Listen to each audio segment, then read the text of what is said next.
Մի փոքրիկ խոսք ունեմ քեզ համար, մի փոքրիկ վկայություն, քաջալերանք,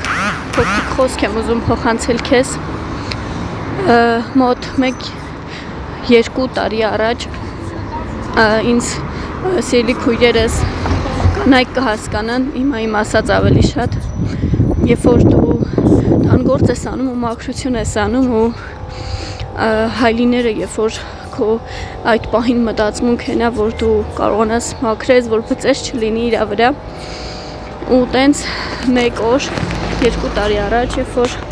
ես տան գործ էի անում ու հայլիներն էի փորձում մաքրել, որ ոչ մի հետք չմնա իր վրա, ես թվացյալ ստացա իմ արդյունքը և իմ սրտում ասեցի, որ ինչքան լավ է, որ ոչ մի հետ, ոչ մի բան չմնաց իր վրա,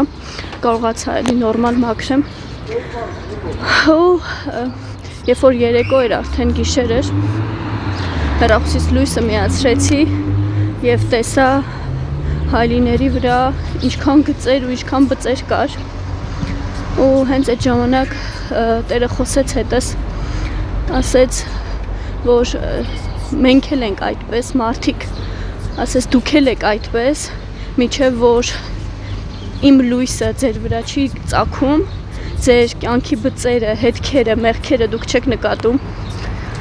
ու մեր Տերը խոսալ գիտի ու ինքը փառավոր է, որտեղ ոչ մի զավակին առանց պատասխան չի թողնում և ուզում եմ քաջալերել, հորդորել, որ այն ամեն մեր կյանքի, մեր թվացյալ մեղքերի, մեր կյանքի բծերի վրա, այն որ մենք չենք կարողանում ազատվել, մեր հին էության վրա, մեր հին մարդկային երևույթների վրա, կանչենք Տիրոջ լույսը, կանչենք Տիրոջ անունը և Տերը կգա ու անկասկած մեզ կմաքրի այդ բծերից, մեզ կմաքրի այդ մեր հին էությունից, հին կեղտերից ու մենք մաքուր կլինենք,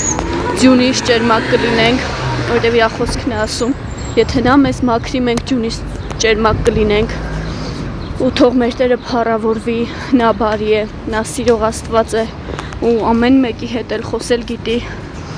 թող Տերը օրհնի քեզ, զորացնի քեզ, մի փոքր մտածիր քո կյանքի, քո ընթացքի մասին ու եթե ունես հարցեր, որ չես կարողանում լուծում չես տեսնում, չես կարողանում ազատվել քո հին մեղքերից, հին էությունից, կանչիր Տիրոջ լույսը, կանչիր Տիրոջ անունը ու թող լույսը գա ու խավարը պարտվի Հիսուսի անունով, ամեն։